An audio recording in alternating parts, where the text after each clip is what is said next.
What is good? We're back. We got a roster review live for your pleasure. What's up, Big? How you doing? Doing good. I enjoy looking at rosters, if I might say. Chev, how's it going, my man? You know me, brother. Any day on this side of the dirt's a good one. A deep sigh from old Chev. Bro, some days are better than others. That's the part that I never say. Is like some days, any day on this side of dirt's a good one, but some of them are definitely better than others. Yeah. So we've got a roster review. We've done a bunch of these, but this guy didn't mind if we shared it publicly. So we're gonna throw his out there and review it live on air in front of everybody. So it's an interesting team. So what we have here is he says it's the second year of the league. It was an auction league last year, and I went for the studs and not a lot of depth. My studs were injured most of the year, and Stroud had a down year. I'm picking third. I know Genty and Hampton are going to be gone before me, even though I know I need an RB2 desperately. I'm leaning Hunter because he's the most talented left, in my opinion. I'm currently in the middle of the pack team. What trades should I do or should I make? What strategy would you aim for the season? If I get any more key injuries, thanks. So he's got a 12 bench. You're starting a quarterback, 2 running backs, 2 wide receivers, 1 tight end, a super flex, and 3 flexes. Right now, the way this is half point PPR, half point tight end premium. He's got, he fills out a lot of the spots decently, but then when we get to the 3 flexes, the cupboard's a little bare, right? He's got Achane and Kenny Walker filling in his 2 running back spots. And then he has Puka and Nico at his wide receiver spots. So those are solid. And then his quarterbacks, as you can see up here, I got the team pulled up on Dynasty Daddy. Shout out to him. We got Stroud 9 right here. He's got CJ Stroud, Penix, Jared Goff, and Malik Willis. So the quarterback's strong, stable there. Even Malik Willis is kind of fun as your 4th, right? And so the problem here is that you don't have a whole lot of depth, like he said. And then your wide receivers are Diggs. He's going to be one of your flexes, and we're assuming that he's starting the year. He looks plenty fine, but we shall see. And then he's got Trey McBride at tight end, and it is tight end premium. They're getting a full point, right? And we have Chig, Gesicki, and Fant and Dawson Knox. So not a whole lot underneath Trey McBride that you feel confident. Maybe if that was best ball, you might be able to feel confident about the second starter with one of those guys. But receiving core then after Puka, Collins, and Diggs is Christian Watson, Jalen Polk, Amari Cooper, Tyler Lockett, Ray McLeod, Kendrick Bourne, Brandon Cooks. I mentioned Achane and Walker being the 2 starters that you're going to play every week. Injuries, withstanding. Kendre Miller, Kareem Hunt, and Elijah Mitchell are your backups there. So he doesn't have his 1-3, although in the comment he alluded to that he did have it. So I'm assuming that maybe a trade popped off for him and he was able to grab an extra player here. I'm assuming it's one of these high-end assets. I don't know that information. This came in a week and a half ago, so he may have done something. But he does have 2-3, 3-3, 4-3, and all of his firsts, seconds, and thirds and fourths for the next 26 and 27. What do you got, Bigco? Well, he said he needed RB2, and now he's got Achane and Kenny Walker. So, and he doesn't have his 1-3. So he traded 1-3 for one of those running backs, probably assuming, and then I don't know what obviously parts and pieces that happened, but when he sent it in and his details where I got the 1-3, even though I need an RB2, I'm looking for Travis Hunter. Now he does not have that first round draft pick, and he looks. I mean, Kenny Walker. I don't know if that was his first. I don't know if he grabbed it, got Achane or what. But now he doesn't need an RB2. He's got 2 good ones. But with the 1-3 being gone is just kind of what I was going to add there. Yeah. So when you look around this league, there isn't like, I don't know if you guys, any team really stood out to you guys, but there's no like runaway team where it's like, oh my God, that guy's, it's so crazy at the top that he's got so much and so much capital and so many ridiculous players.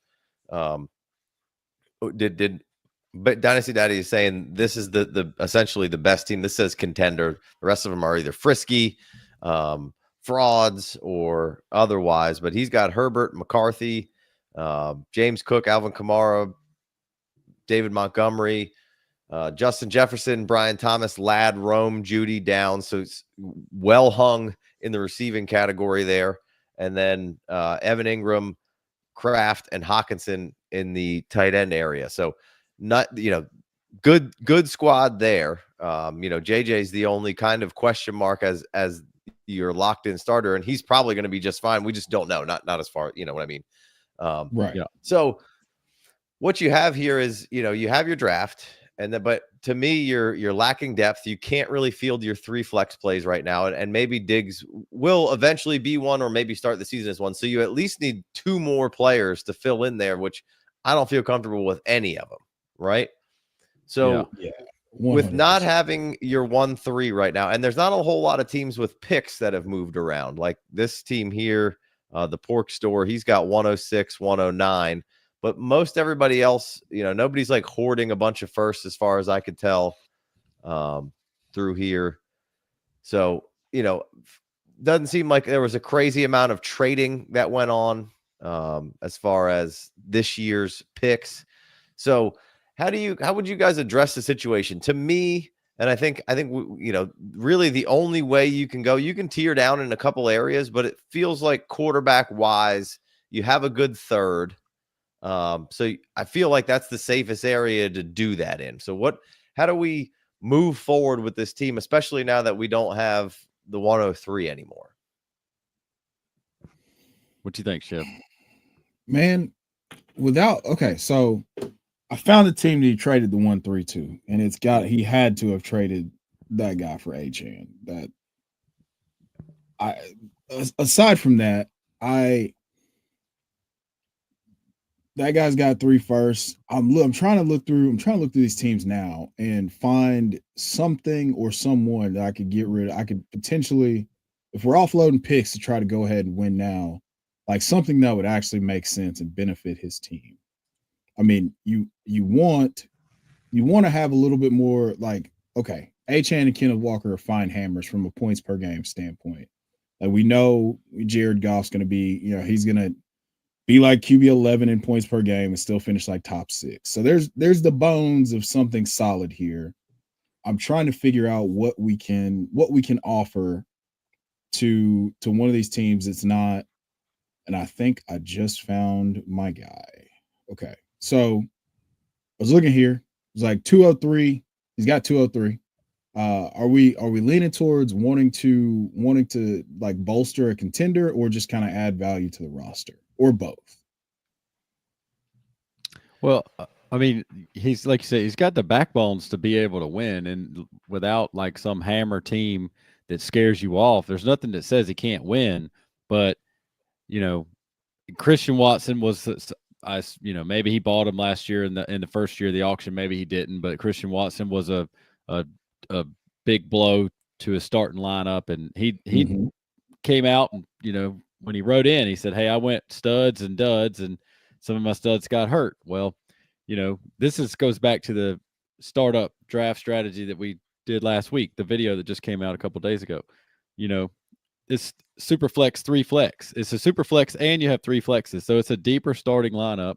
Not the deepest I've ever seen, but not one where you can just say, "Hey, I'm gonna have 5 good players on my team, and that last flex, I'll figure it out." There's 2 more flexes, right? And a super flex. So I think, Casey's right. I think you got to work with, unfortunately, right this second, the only guys that are like just glowing with value are like Puka, Nico, Trey McBride. Mm-hmm. Everybody loves Kenneth Walker this year due to the changes made in Seattle. But Jared Goff, like you said, like no matter how good Jared Goff plays, nobody's ever going to be like lining up at your door to trade for him. You got Penix, who the jury's still out, but I thought he looked incredible for a throw him in the fire rookie for the Falcons last year. And Stroud had a down year, so it's not like you're just sitting here with all this trade value because you got 10 good players on your team. You do have 10 good players on your team, but you got to play the waiting game here. You're going to have to exercise patience. That's all you can really do. You can. We did a roster review a couple months ago, kind of like this, that where, the team probably wasn't even as good as this one. Dr. Sterling right here got a solid team. It's just, there's no I in team, right? You're not going to fill out 3 flex spots when you run out trying to put your first one together. Like Casey said, Stephon Diggs is your first flex, and after that, there's nobody. So you can't even make it to a bye week. You can't make it to your first injury. And I see, Nico went on IR for you last year. Christian Watson went on IR for you last year. Stroud was down, so like Penix didn't play the first half of the season, that 3/4 of the season or whatever. So it's just, I would be not trying to trade my 2-3 for a player that just makes. I'm not chasing championship this year. That's the way to dig yourself into a bigger hole. If anything, I mean, you could be on the clock at 2-3 in your draft, and you could be sitting there. Luther Burden could be sitting there. Trey Harris is going to be sitting there. Jaden Higgins is going to be sitting there. Hopefully you get on the clock at 2-3 and you're like, I love these 3 guys, and you can trade back a couple picks and add another asset.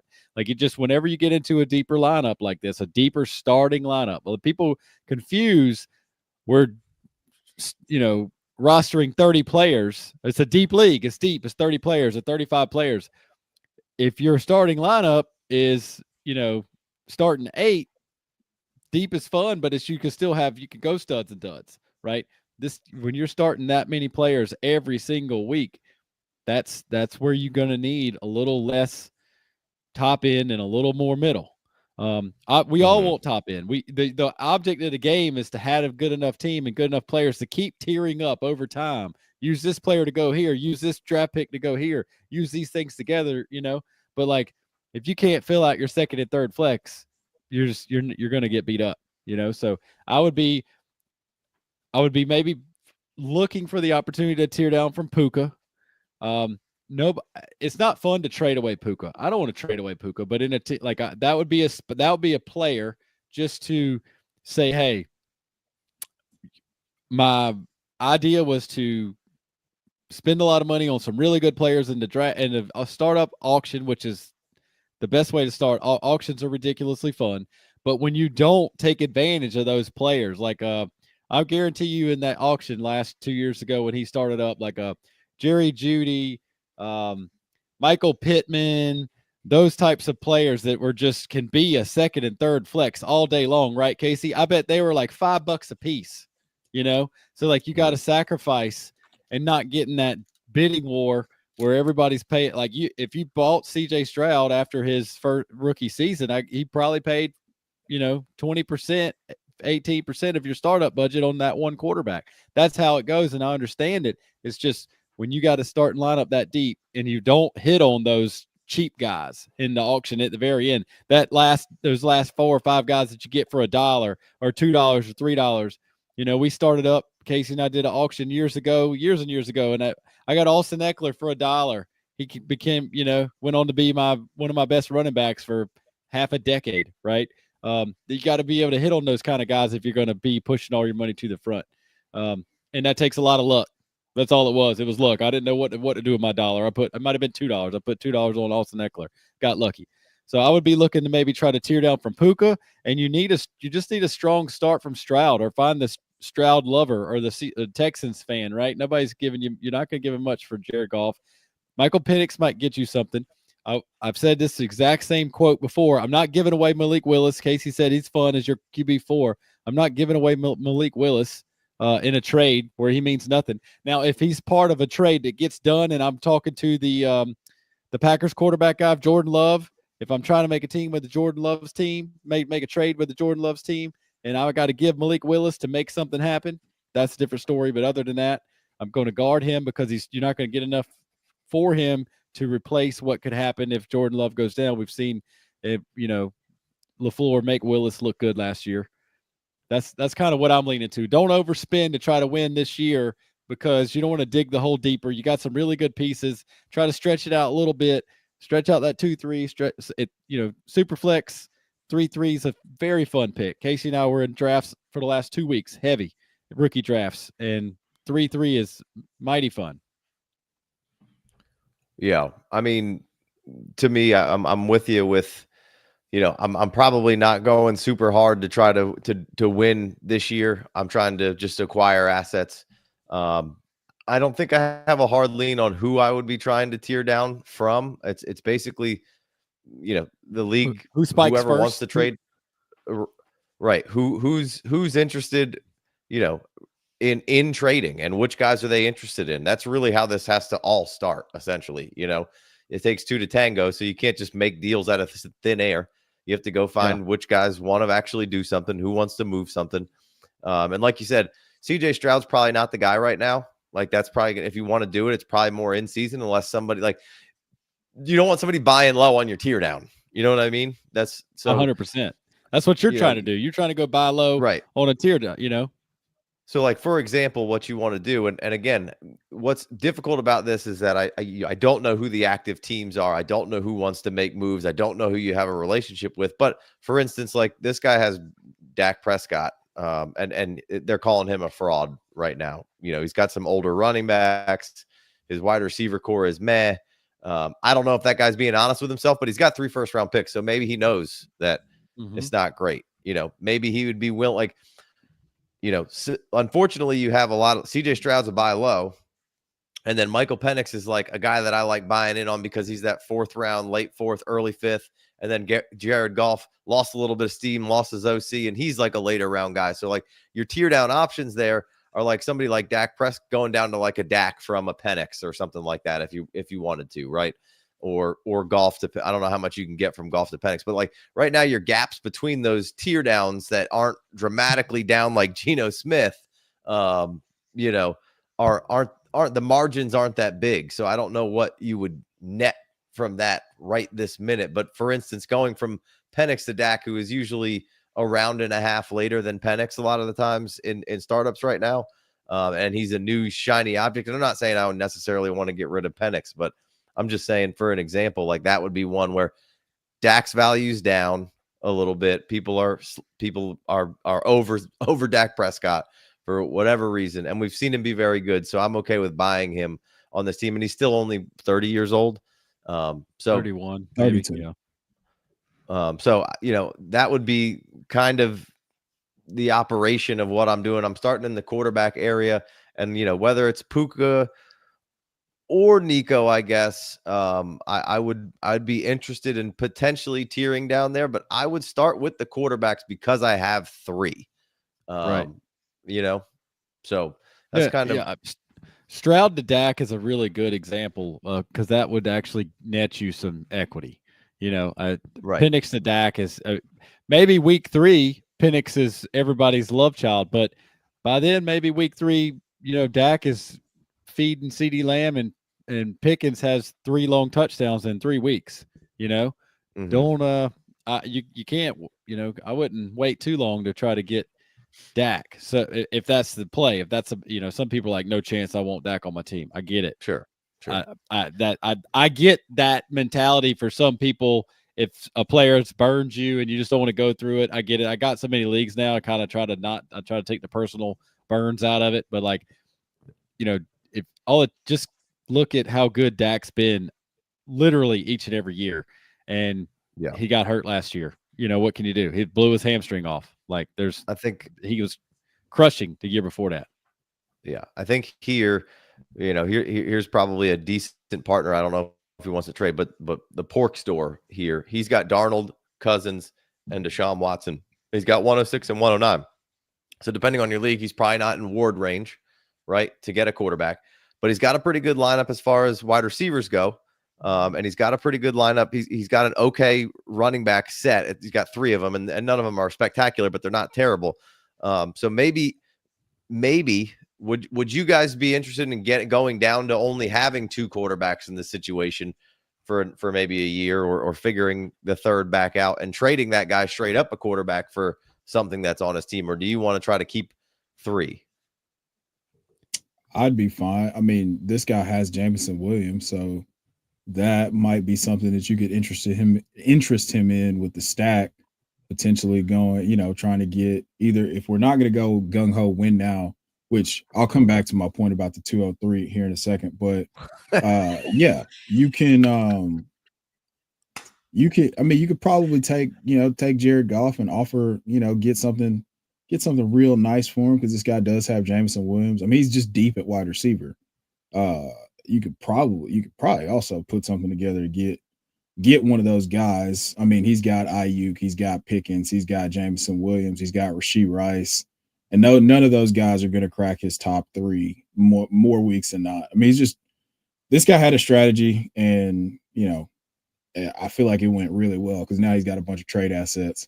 But no, my point about the 2-3 was you could use it. Like, would you rather have some of those rookies you named or Ricky Pearsall? Right. Ricky Pearsall. I think I'd probably rather have a couple of those rookies, and then Ricky, Jaden Higgins or Ricky Pearsall. I'd rather have Luther Burden than Ricky Pearsall. But that's a personal preference for me. Jackson Dart or Ricky Pearsall. I don't know. Matthew Golden or Ricky Pearsall, probably Pearsall. But well, yeah, I would. Yeah. That's the thing, is like Ricky Pearsall becomes we've got, like, I feel like he could be enough of an appreciating asset to help you then tier up to getting someone else. If he's even, like, he's got the first round draft capital, he's got the little flash, he's getting pumped up because there's so much uncertainty with the wide receiver room. I feel like that's a guy that could help the value of your portfolio more than maybe one of those guys in year one, essentially, assuming that they get off to like a regular rookie start and they're not like Brian Thomas Jr. or some shit like that. Yeah, I like that, Chef. I like that a lot. I mean, yeah. Well, real quick, just going back to the pork store here, I brought that team up because he's one of the only teams in the league who has like a decent amount of stuff that you could get off the team. Everybody else, not everybody else, obviously, but like a lot of teams just don't. That if they're trading you something, they got a hole now. So yeah. This guy's got CeeDee Lamb, Drake London, Rashee Rice, T. Higgins, Jameson Williams, George Pickens, Brandon Ayuk, Keon Coleman, Xavier Leggett, Raheed Shaheed, Cedric Tillman, Jermaine Burton, Tutu Atwell. So he's got some guys that you might be able to get throw-ins as, or a little cheaper for, and another guy to try to facilitate a little bit of added depth on this team. So that was kind of why I brought that guy's team up. Yeah, plus he needed a quarterback situation. Yeah, 100%. I mean, but like, okay, so let's. Oh, he just popped in the chat, by the way. The doctor. Come on, doctor. There we go. Yeah, he says he's traded the 103 for A-Chan straight up. All right, doctor. Who's the teams that are trading, baby? Yeah. Yes, point us in the right direction. That was a good point, Casey, that you made about the pork store team. He's got his wide receiver 7, 8, 9, 10 are good looking receivers to be your 4, 5, 6s on most teams, right? He's loaded pork store went and loaded up and made sure he's like, I got receivers that can be in my flex every week. And so that's, he's got a couple of okay running backs, and Sam Darnold and Kirk, he basically punted quarterback. So this is your most likely easiest trade partner, and that's a way to, it's a perfect layout by Casey to design this as saying, hey, you bring a quarterback over here to this guy, and then he has Deshaun Watson go to 0 on him. He had Kirk Cousins, not come back from his foot falling off as elegantly as we would all like to see. And then all of a sudden, he's got a huge, massive hole at quarterback, and he's got wide receivers that could take him to the promised land. So, and he's got enough of them that he could, kiss some of them goodbye, right? You could take, you could not touch CeeDee Lamb and Drake London, which would, that would be fun. But in this exercise, you're trying to get if you could get a decent WR2 in your flex spot, that's great.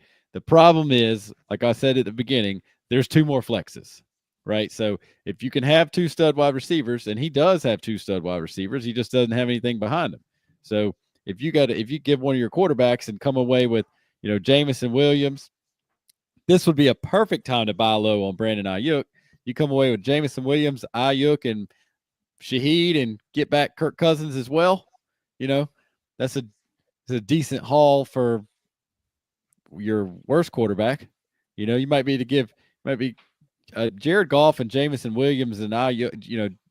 Jared Goff is getting taken before Jameson Williams, I assume, in almost every draft and Superflex, but it's got to be fairly close, right? Is Jameson Williams still in the 6th round, Casey? It's probably Jameson a round and a half. Yeah, Jameson Williams is like 7'12", and Jared Goff's like 6'2". Superflex tight end premium. 5'11". Jared Goff is this is the exact scenario that Chev laid out when we were talking about our startup strategy. The exact scenario. This guy's got Sam Darnold, lucky, right? Came back off a scrap heap. Kirk Cousins is dead. Deshaun Watson's dead. Gardner Minshew's dead. So but when I trade this guy quarterback, I want his Kirk Cousins back, because when Kirk Cousins all of a sudden plays for another team, he's going to have value. Right now, he's got nothing. So if you bring a Jared Goff over here to this guy, Jared Goff's got that aura behind him. He's got a couple cheerleaders in the background following him, because this guy needs a quarterback so bad. He's got Chuba, Brian Robinson, and Tyrone Tracy, enough to get you by. A couple, Rashee Rice is his wide receiver 3. T. Higgins, yes, please. 4 stud wide receivers. So, you could try to get one of those if you wanted to, or you could go with Jameson Williams, Ayuk, Shaheed, Kirk Cousins, just load it up. Grab 3-6 on your way out the door, because ain't nobody else trading you a starting quarterback without giving one back. So just kind of try to be a little abrasive about it, not, in a nice way, but hey, man, I'm giving you the quarterback 5 in the last 2 years right here. I'm giving you Jared Goff, and you can go win a championship. You can lose these pieces, but you still got T. Higgins as your wide receiver 4. I'm just taking your depth because I had some bad luck and you had a little bad luck, and we're good marriage partners. Yeah, I think, I think we could work something real serious around getting a Rashee Rice or a Jameson Williams or a George Pickens or a T. Higgins, throwing Goff out there to this guy, or throwing really start with Goff. Really start with Goff, and then I kind of give him his pick of quarterbacks, and then depending on that, we alter trade scenarios here, right? But I start with Goff, and I kind of work up from there, and like you said, we try to grab a starting wide receiver, some depth, maybe a pick or something, and maybe at the end of the day, you throw him back a little something extra. Would this guy be a scenario, since it does seem like a pretty good trade partner at this point, where, hey, maybe I do consider I throw Puka in this deal and I tier 2 things down at once in this one? Or is that, number one, I don't know how great that is for the league and for this guy who's already pretty heavy in the wide receiver area. But it does make more of his high-end wide receivers expendable, and he's got some higher-end picks. Just a thought process there. And then I don't know who wants to pick that one up there, but I think the back half of this conversation is then 2-parter, which you don't have to answer right now. We can double back to it.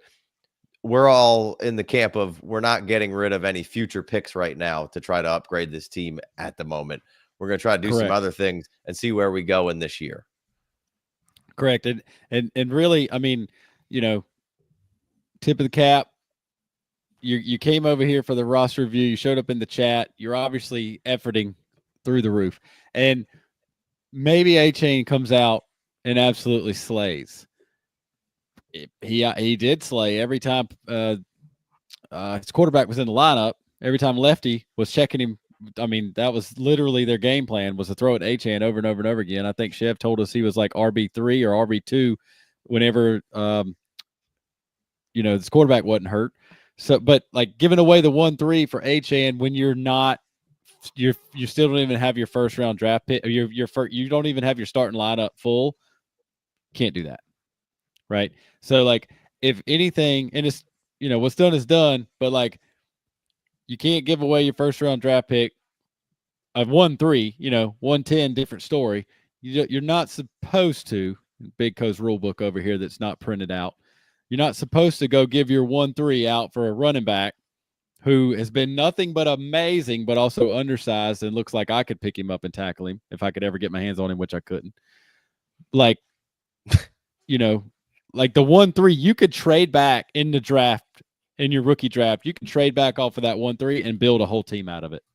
You literally, now it's easier said than done. Not everybody in your league wants to trade, et cetera, et cetera. But like Casey and I had a super flex league in FFPC rookie draft that we did, and we traded back from the 1-2.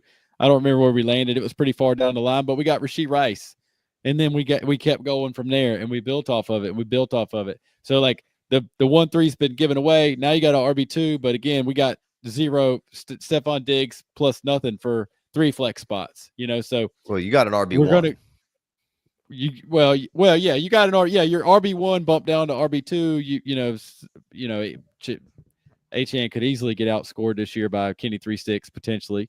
I like Kenny Walker this year. I would be trying to go back to what Casey was saying, is starting with Goff to that quarterback trade.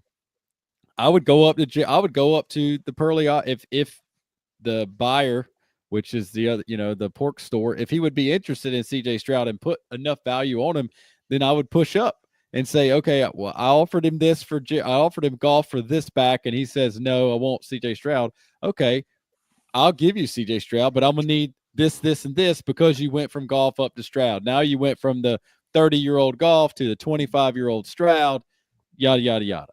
So and the trade away a quarterback, don't get a quarterback, go down from 3 quarterbacks to 2. That's fine in my book as well, because you got all the flexes. It's a deep starting lineup, and you're not winning you're not really winning anything as currently constructed. Could you get lucky and trade your 2-3 and 3-3 in the draft this now for good players and everything be healthy? And could you trade away a first round pick next year and get a couple of players and get lucky and win something? Absolutely, you could. Not say you couldn't do that. Anything can happen. That's why the game is so fun, because the teams can't even figure it out. That's why they draft bad players in the NFL draft all the time. So there's no chance we're going to get it right. It just, you get the best chance for success is to say, hey, let me move a couple pieces around here. And if I have a better set of draft picks next year, which I have all my draft picks, if I end up with a better set of draft picks next year, part of the reason I started talking about giving away the 1-3 for HAN scenario is now you've got a much harder spot if you wanted to go that route to create a hole in your lineup to give you a better draft pick next year. Instead, as in being like, because I was going to take it and run with it, be like, well, you don't, he says, hey, I know I need a running back too. Well, if I don't have but 2 good receivers and I don't have anybody in my flex, this last thing I'm worried about is my RB2. I want to try to attack some of that much needed, not even depth, like starting situations here, so I would have probably wanted to keep that pick, not have the running back, and potentially even try to take advantage of this nice justified popularity wave of Kenny 3-6. And I even heard a podcast this week talking about how he could catch now, Casey. Incredible. Crazy. Absolutely incredible. Casey was leading the charge on him being a superb athlete, and that just because he didn't get offered passing attempts in college, and there was no, and his main line was there was no other running back catching passes alongside him in college, so they weren't like that wasn't a part of their offense that he couldn't do. Here we go. Kenny Walker had 40-something catches last year, and didn't even play all the games. So 11 games. Right. That's super solid. So Kenny Walker could be worth so much in the 3rd week of September coming up, right? Who knows? Yeah. I mean, if he's playing the games, then yeah, he will be. He will be worth it. That's we're talking about 16.5 points a game with his career worst rushing efficiency because that offensive line was awful.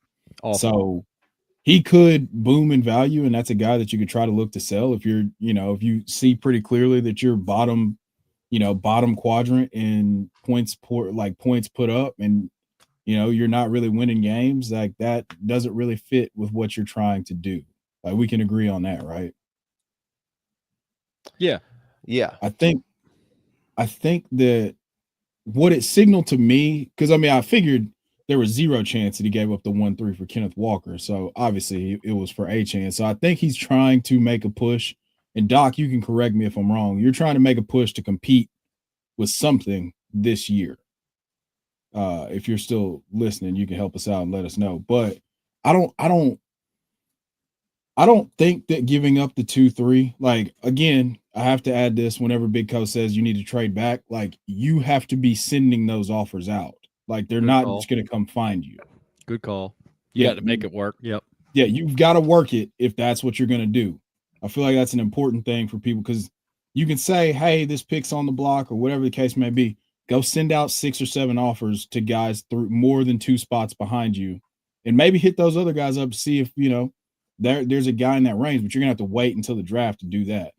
The reason I brought up Ricky Pearsall earlier is because, that's a guy who I feel like could appreciate in value and be worth a first round pick in 2026 very easily. I'm not betting on Ricky Pearsall, but I understand why. And I took him in a startup because of the fact that I think if he appreciates in value, he's going from, an 8th round in a startup to like 4th or 5th round very easily. So like that increase in value does a lot for your team, even though, you're giving up a second. I still think that that's somebody who I would be willing to make a bet on. Hell, I'd even send it. Like, I'm a big IU guy. Like, I wouldn't, I don't know if I would send it right now, but there's a good chance that shit gets accepted if you sent it right now. The 2-3 for IU, considering the IU was worth multiple, like a first plus just 12 months ago. Mm-hmm. Mm-hmm. Like, I there's a lot of stuff you could do. A lot of depressed value assets. Like, personally, I feel like wanting to buy into the 49ers, buy the dip on the 49ers, who now have the easiest strength of schedule, in July or June, whatever it is. Yeah. Like, they've got the easiest strength of schedule coming out for this upcoming year. So I think that, like, buying into those guys gives you a good chance to increase your, the overall value of your team. Yeah. Yeah. No, the good news is you traded away the 103, which, Big Co makes a good point. You did get Achane, which, I can't 103 value for Achane. I think that's great value for the 103. The thought process being that if you moved back, you can continue to build depth on that team and give you more shots at something. So, you were kind of playing a stars and scrubs approach that kind of sticks with the way you're kind of going about it. The good news is the 2-3 is really valuable when you get on the clock there.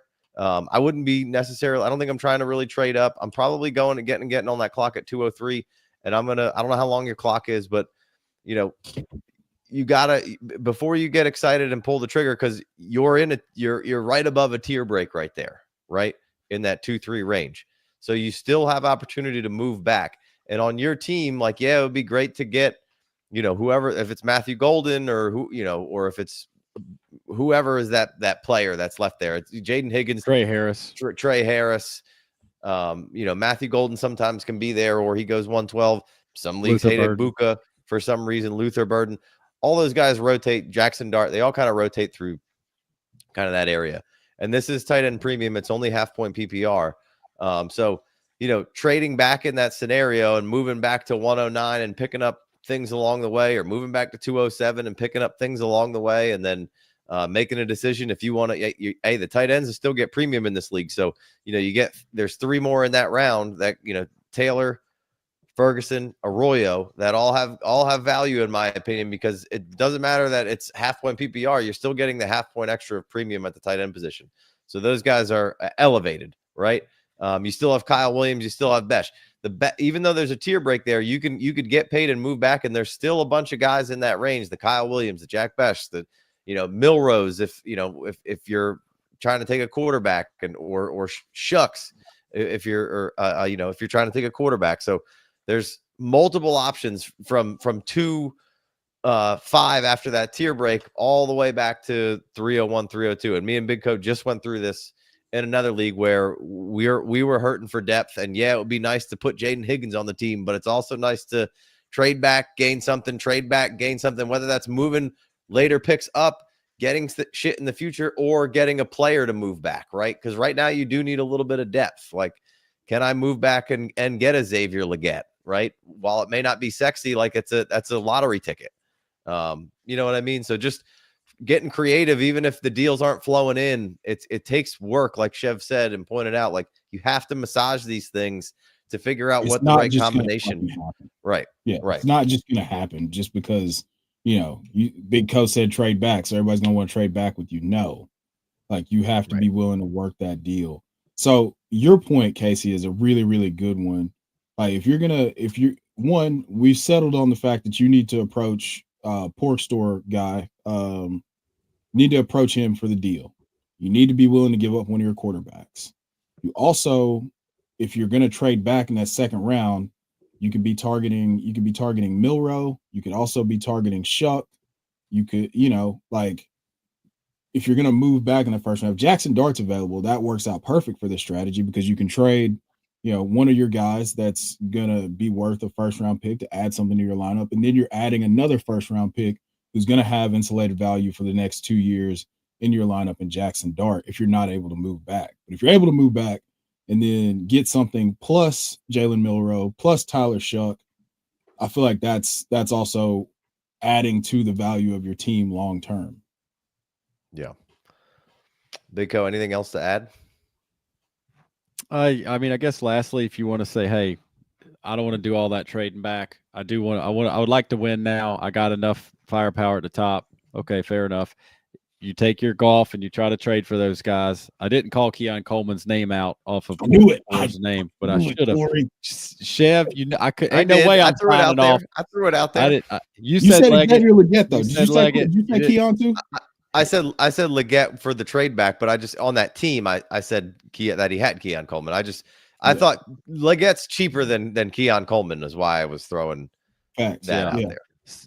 So but yes, Keon for sure. Hear me out. You give golf for Jameson Williams, Ayuk, and Keon Coleman. It sounds like a lot, but people hate Ayuk, and I guarantee you this guy's like, man, I can't believe Ayuk's on my team right now. But he's on the bench, and it doesn't matter because he's got studs. Like that's the point of that he's got so many studs, he might be able to make a trade like this, and he's dying at quarterbacks. What's he going to do with all those wide receivers? You can't put him. I guess you can put him in the actual super flex spot. So, but anyway, move the 2-3 back to 2-6 in that deal there. You could just like we're talking about. In that. Yep. If your 2-3 needs to fall back to 2-6 to make that deal happen, and you go ahead and get 3 wide receivers and Kirk Cousins for Jared Goff, then now you got your flexes filled out.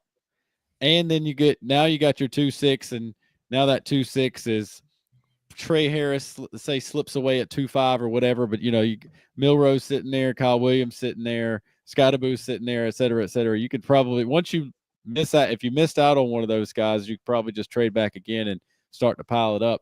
But you fill out your flexes with that move, and let's say you didn't get let's say you get the trade done, but 2-3 stayed where it is because. In that scenario, 2-6 seems a lot less likely to draft somebody that should be in your lineup week 1. But at 2-6, 2-3, if your 2-3 stays where it is, you get that Trey Harris or you get that Jaden Higgins or, you get that Luther Burden. Luther Burden's got there's a lot of mouths to feed in Chicago, but when it all shakes out, et cetera, like you can get this trade done, grab 3 wide receivers, grab another wide receiver or Jackson Dart or however it works out at 3. And now all of a sudden, you still got your top end players, you still got 2 quarterbacks, yada yada yada. And then if the trade's not going to get done with golf and it has to be Stroud, instead of trading back from 2-3 to 2-6, now all of a sudden you're like, well, if Stroud's in the deal, my 2-3 needs to go up to 1-6. And if he says no, then your 2-3 goes up to 1-9. But now you've jumped a tier and a half, and now you're at 1. You have the first round pick is 1-9, and instead of Jameson Williams as the first wide receiver getting back, you're trying to ask for Rashee Rice. Just you're playing with that formula there to see how you can shake it out to advance your team. But I will say this: you don't want to.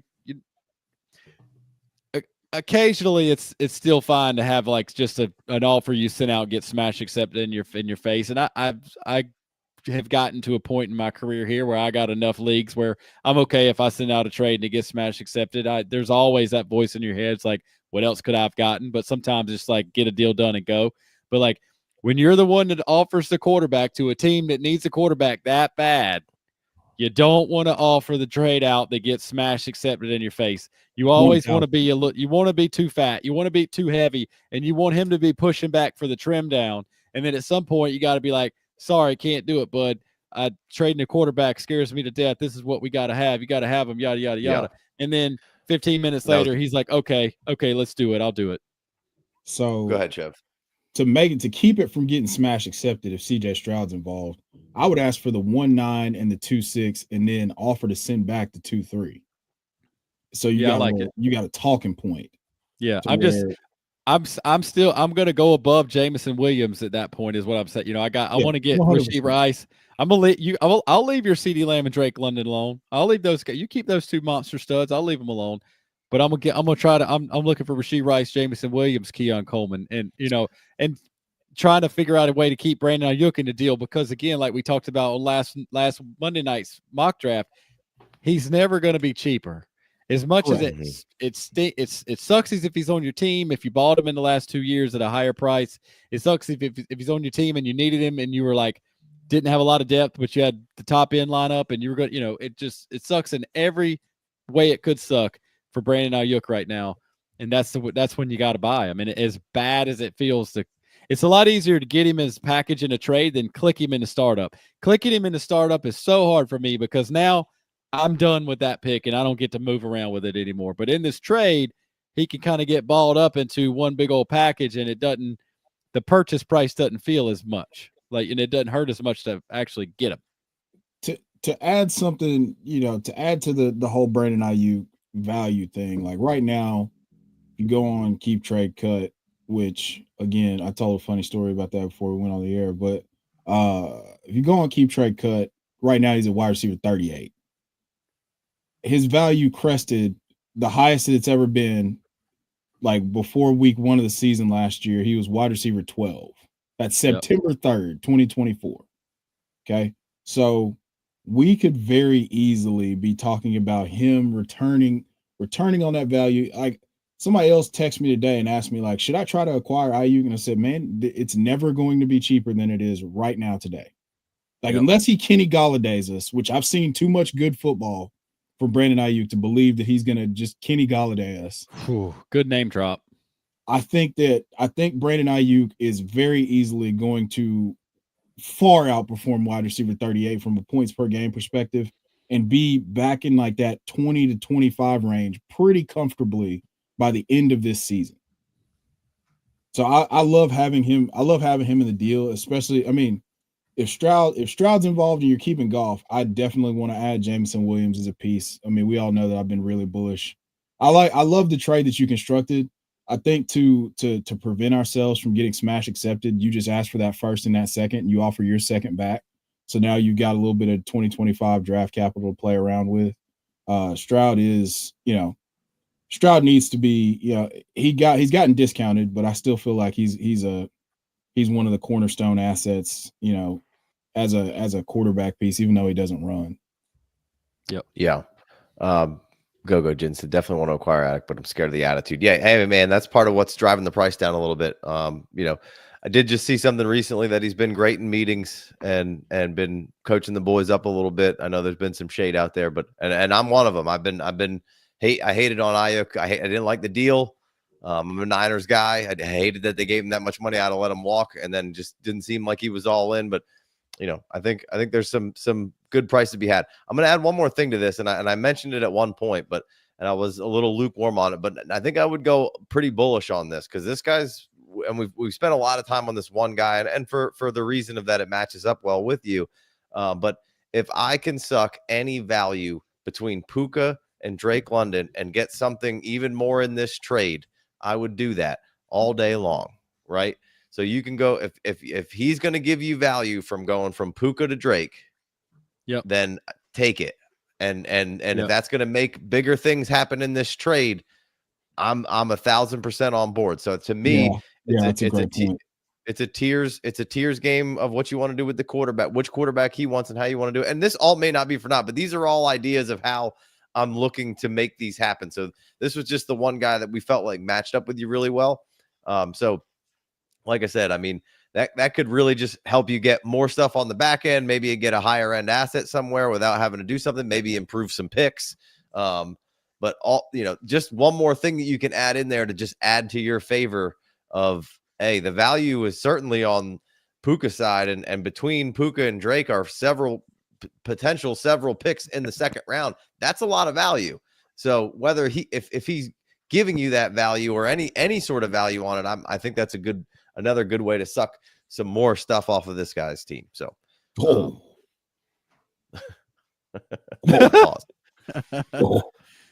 Don't trade Trey McBride.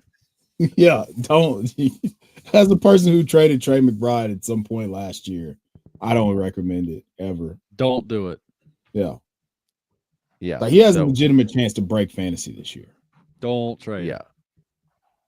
Yeah. I mean, you could throw in that deal, you could throw in a Gesicki or something because he's got is Dalton Kincaid for another or a Chig. If he likes one of those guys, you could play with it, see if one of those guys come in or out that he gets excited, or when he sends the deal back, whether that guy's in the deal or not is, give them both. So yeah, right. So a lot of good stuff here. Let's look at the comments real quick before we get out of here because we got to run. Went way too long on the roster review, but I appreciate you, Dr. Sterling. Dynasty Superflex win now. Would you here? Let me throw this up on the screen. Would you send Josh Allen for Puka, Amon-Ra, Kyren, and Achane? Other quarterbacks are Dak, Goff, and Penix. Yeah. Huh? You giving Josh Allen for those 4 players? Yeah. Is that a real thing? Sign me up, baby. You have 3 other quarterbacks to shoulder the load. Obviously, they're not going to give you Allen points, but I mean, you just got, I'm assuming some of those guys are going to be your flex players now. Yeah. Yeah, I mean, you fortified all of your flex positions at this point. Yeah, I mean, if I can give you Josh Allen and get Puka and St. Brown pretty much by itself, I'll do it. I mean, you get me, and then you get Achane and Kyren in there. It's not happening. Sure, he's not doing that. 2 top 5 receivers and 2 top 12 to 14 running backs. Yeah. All right, boys. Let's wrap this one up. We'll be live tomorrow and Wednesday, I believe. Wednesday will be the mock draft. We're moving the mock draft to Wednesday this week, so we'll be doing a Dynasty mock. We're going to start up a redraft channel here, but we're going to do the redraft stuff on this channel for a little while, and then it'll split into its own channel. So be on the lookouts for that. We're going to do those late. We're going to be doing redraft mocks later in the weeks, in the coming weeks here. So we're going to get all your bases covered. We just started doing best ball drafts. We've been doing them in the Patreon. Obviously, if you would like a roster review, come over to the Patreon. You can purchase them in the Patreon store. There's a free Discord, all the good stuff over on the Patreon. $5 holler, $10 holler.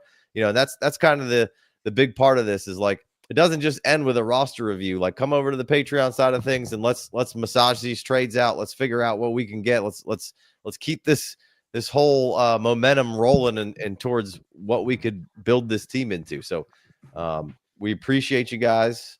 Big Co, Chev, anything to add before we clock out here? Yeah, just be willing to send out a bunch of trades. That's the biggest, work the trades. I'm a big co-disciple, and I feel like that part needs to be said out loud a lot. It's like you have to send out offers. I like it. I'd never announce that something is for trade. That my last resort is to say this pick is up for trade. Maybe in the draft, if you're all in the draft, maybe in the draft. But other than that, that's might be about it. Like, hey, interested but I'm pretty much always interested in trading. So if you've seen me say I'm willing to move back here, the 4 picks behind me have already received offers. You know? Right. Like I'm trying to make a trade before I tell everybody in the league I'm trying to make a trade. It's just like you put somebody on a trade block, value goes down. Right. Yeah. I'll put my 3 best players on the trade block just to get clicks. I don't have any intention to trading those guys.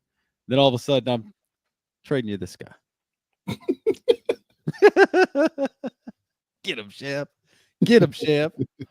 We'll be doing a whole bunch. We'll be doing some live stuff through the rest of this week, like I said, and we'll be doing some live stuff throughout the summer here. So, and more live roster reviews for sure. And when we're doing them, we're going to do longer streams with more roster reviews. A lot of people do want them private, so that's cool as well. If you want a private one, you come to the champagne room. There's no sex in the champagne room, but We might touch it. I don't know. Anyway. Hey, this is all right, man. All right. Just lost 800 subscribers. All right. We'll see you next time. Peace.